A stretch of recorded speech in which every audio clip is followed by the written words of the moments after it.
wonderfully magical is in the air, isn't it? Yeah.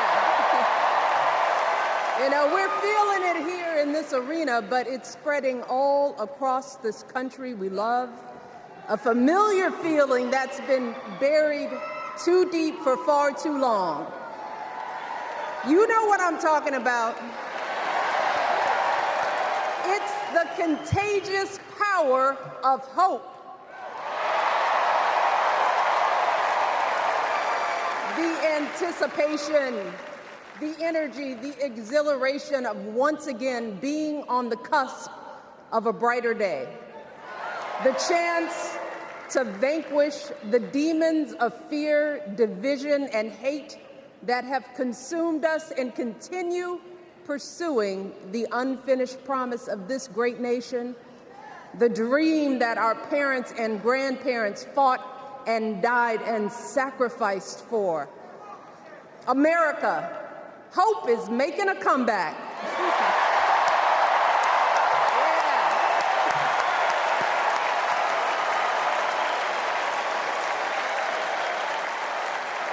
But to be honest, I am realizing that until recently, I have mourned the dimming of that hope. And maybe you've experienced the same feelings, that deep pit in my stomach, a palpable sense of dread about the future. And for me, that mourning has also been mixed with my own personal grief. The last time I was here in my hometown was to memorialize my mother, the woman who showed me the meaning of hard work and humility and decency, the woman who set my moral compass high and showed me the power of my own voice. Folks,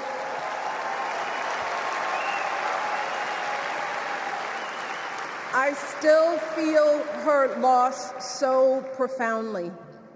I wasn't even sure if I'd be steady enough to stand before you tonight, but my heart compelled me to be here because of the sense of duty that I feel to honor her memory and to remind us all not to squander the sacrifices our elders made to give us a better future.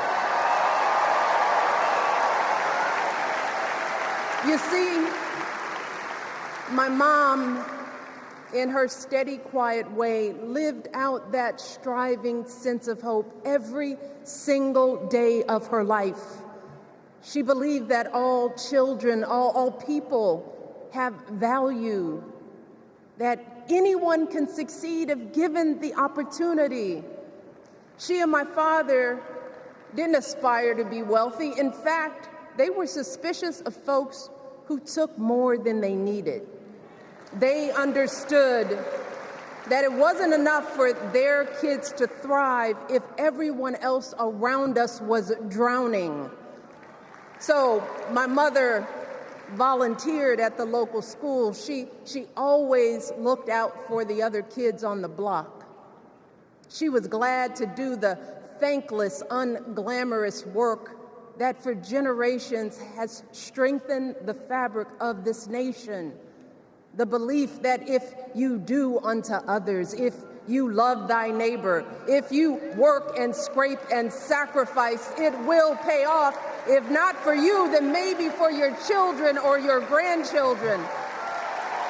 You see, those values have been passed on through family farms and factory towns, through tree-lined streets and crowded tenements, through prayer groups and National Guard units and social studies classrooms. Those were the values my mother poured into me until her very last breath. Kamala Harris and I built our lives on those same foundational values. Even though our mothers grew up an ocean apart, they shared the same belief in the promise of this country. That's why her mother moved here from India at 19 It's why she taught Kamala about justice, about the obligation to lift others up, about our responsibility to give more than we take. She'd often tell her daughter, "Don't sit around and complain about things, do something."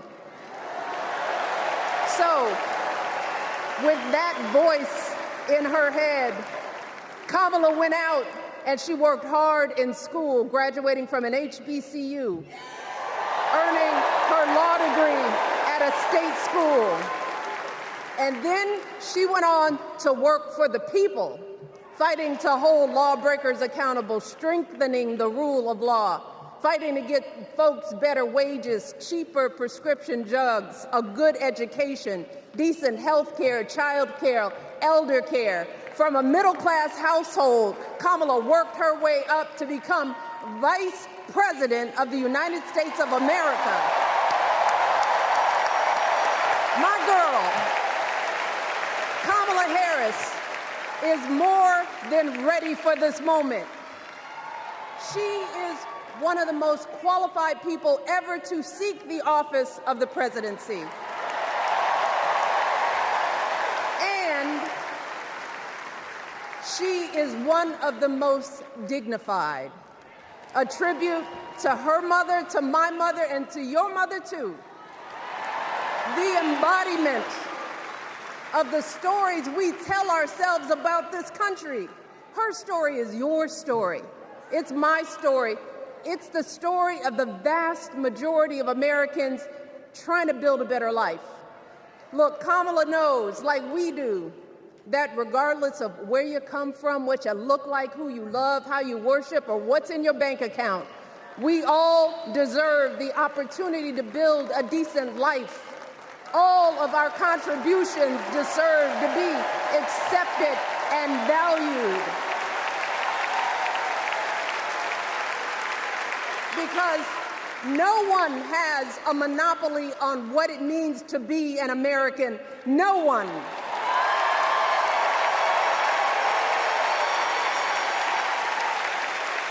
Kamala has shown her allegiance to this nation, not by spewing anger and bitterness, but by living a life of service and always pushing the doors of opportunity open to others.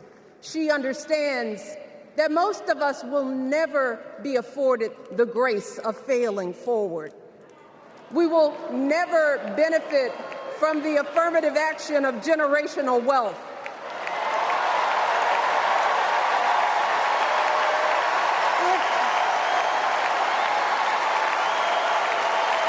If we bankrupt a business or choke in a crisis, we don't get a second, third, or fourth chance.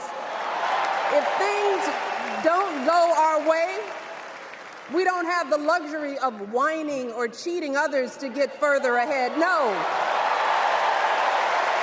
We don't get to change the rules so we always win. If we see a mountain in front of us, we don't expect there to be an escalator waiting to take us to the top. No. We put our heads down. We get to work. In America, we do something. And throughout her entire life, that's what we've seen from Kamala Harris. The steel of her spine, the steadiness of her upbringing, the honesty of her example, and yes, the joy of her laughter and her light. It couldn't be more obvious. Of the two major candidates in this race, only Kamala Harris truly understands the unseen labor and unwavering commitment that has always made America great.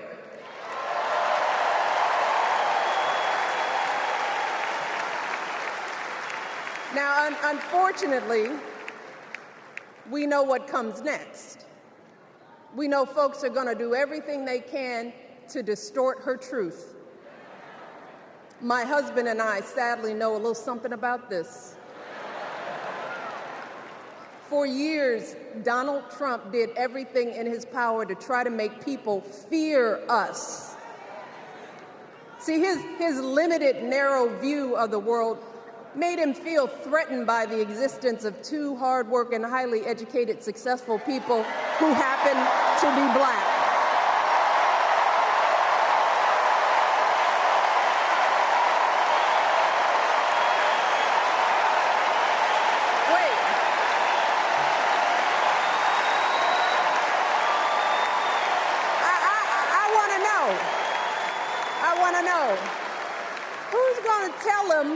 Who's going to tell him that the job he's currently seeking might just be one of those black jobs?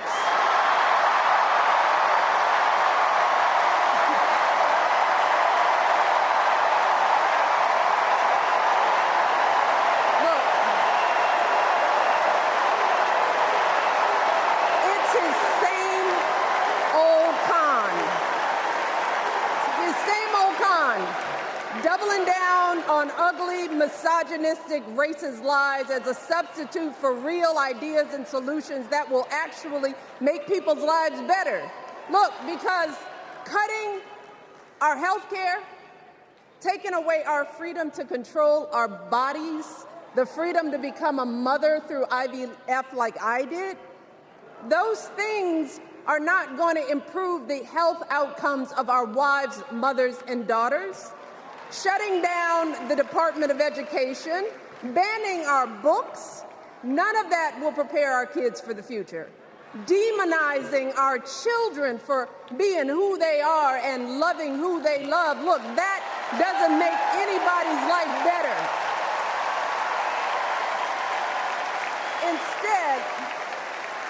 Instead, it only makes us small. And let me tell you this, going small is never the answer. Going small is the opposite of what we teach our kids. Going small is petty, it's unhealthy, and quite frankly, it's unpresidential.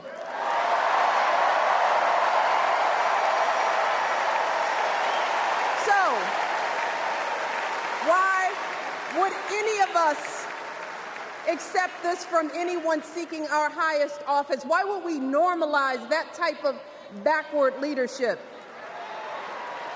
Doing so only demeans and cheapens our politics.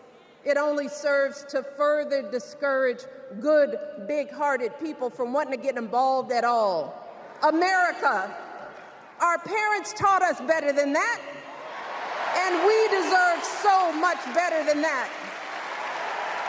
That's why we must do everything in our power to elect two of those good, big-hearted people. There is no other choice than Kamala Harris and Tim Walz. No other choice.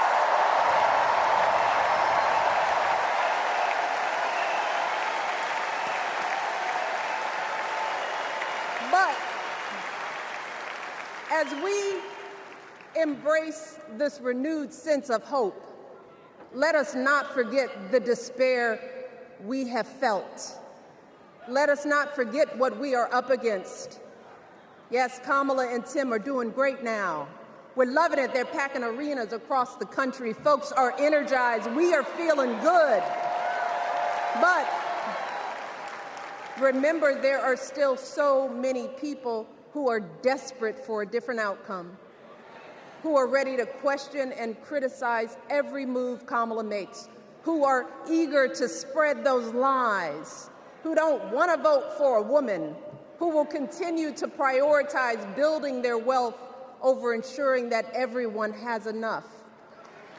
So no matter how good we feel tonight or tomorrow or the next day, this is going to be an uphill battle. So folks, we cannot be our own worst enemies. No. See, because the minute something goes wrong, the minute a lie takes hold, folks, we cannot start wringing our hands. We cannot get a Goldilocks complex about whether everything is just right. And we cannot indulge our anxieties about whether this country will elect someone like Kamala instead of doing everything we can to get someone like Kamala elected.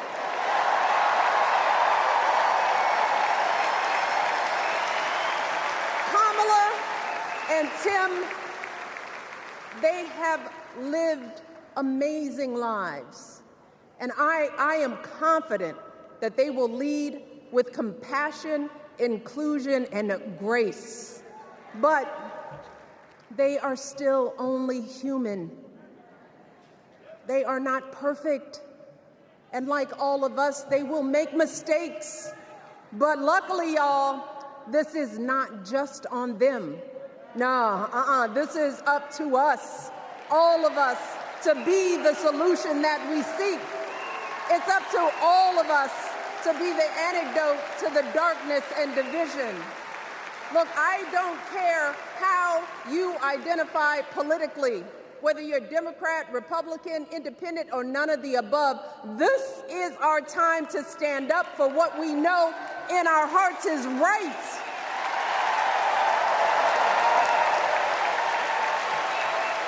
To stand up, not just for our basic freedoms, but for decency and humanity, for basic respect, dignity, and empathy, for the values at the very foundation of this democracy. It's up to us to remember what Kamala's mother told her. Don't just sit around and complain, do something. So if they lie about her, and they will, we've got to do something. If we see a bad poll, and we will, we got to put down that phone and do something.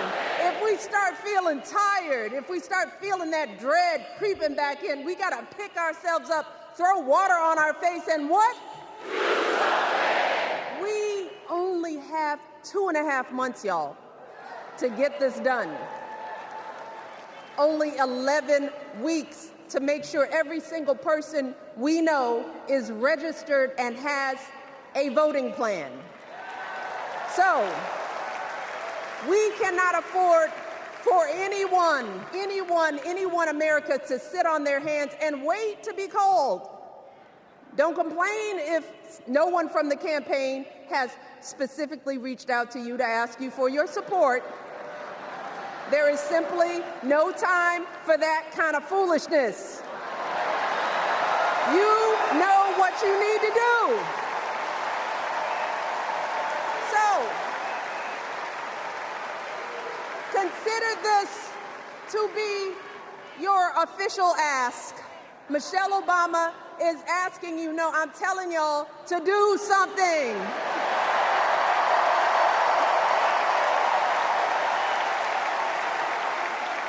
Because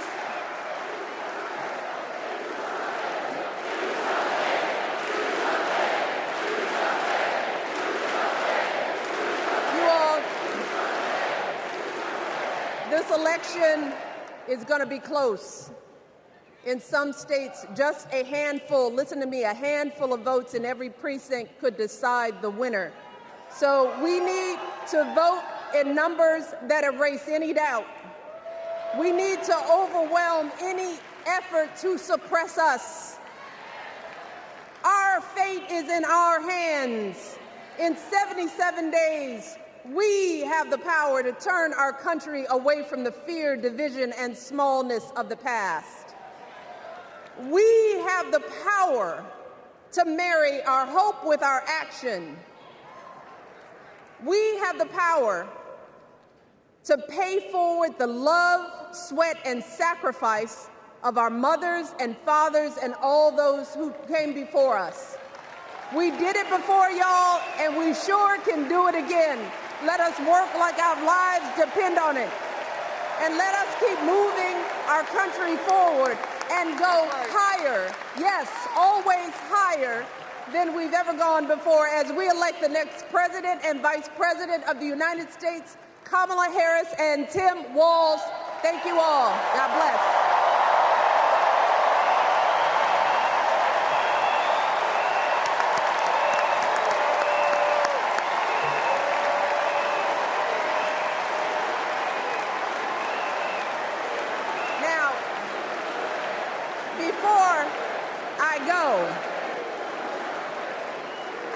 one more job tonight.